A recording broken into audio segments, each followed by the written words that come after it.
You said the knowledge about how to do neonatal care and how to use human milk in the neonatal care is there. But we need to find ways to bring this knowledge to practical usage. Can you quickly explain how you do that? Indeed, it's a major challenge to transfer scientific knowledge into clinical practice.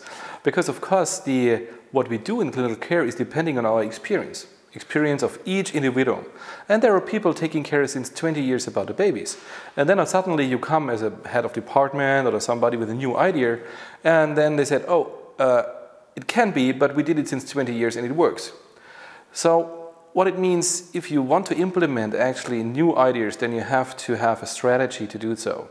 And which means you need on one hand change management, you need somebody, an idea, how can the team be identified with your goals on one hand, and on the other hand you need a practical tool, actually a concept, how to implement it. And here these are the so-called clinical care pathways. What means that you recenter all your activities focusing on the patient. In a regular base, we think in structures and in function. The doctor, the nurse, the hospital, the institution outside of the hospital, the gynecologist. So we recenter all our activities and we look at the path a patient goes starting from prenatally until discharge. And then we say, okay, what needs the patient and the family at a specific time point? And then we develop together with our experts, say lactation consultants, let's say the nurses, let's say the doctors, let's say the ethical board. So we design concepts, standard operating procedures, checklists and forms.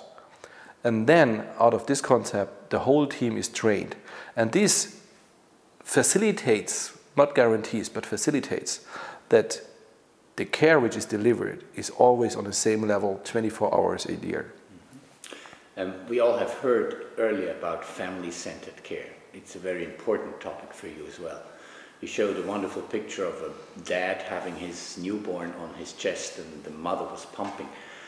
Could you quickly explain how this family-centered care works in the institution that you have created now?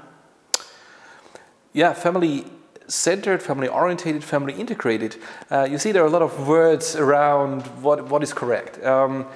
We have the philosophy of family integration because what we try to achieve in all our efforts is that the parents keep their parenthood, even if the child is in the NICU. So which means parents are not visitors, parents are actually empowered and enabled to care for the child on their own, even on the ICU.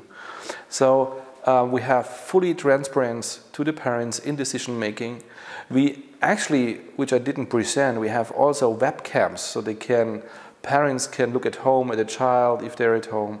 So which means the family integration, it's a philosophy and it's an attitude of the team taking care, accepting the parents as partner by caring for the child. And maybe as a last point, you said in the presentation that the team needs to adapt, and it's a big change for a normal hospital team. What did it take to get this change through all participants, that they understood what it was about? Yeah. As somebody who is responsible and would like to implement these changes, you need to be aware about the spectrum of human being.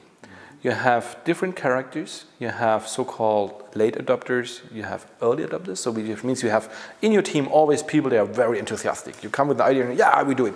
And then other people are very critical. Oh, I don't know whether it's worked. And the others say, oh, well, we did it since 25 years and I'm not going to change it. But it's normal. This has nothing to do that you're a bad leader, but you need to have a strategy how to change it. And if you look at motivation theory and what is, so to say, in your depth of the individual, which actually drives you, right? Then it's that you understand the sense of life. So which means you have to give the people the meaning what they are doing, that it's of so much high value. And this goes in hand that you have a vision. You have a vision that you develop together with a team. We develop our vision of how we want to take care about the babies. So which means I had a vision already in my mind, but the team developed it on its own, and I didn't interfere as a boss. I even wasn't there. So which means it's the first step to create a vision we want to get away, to say, okay, I provide the resources that you're allowed to do it, but the team has to develop the vision on its own, and then they develop the roadmap, what to do so. And actually we had teaching courses, educational courses, why we are doing that.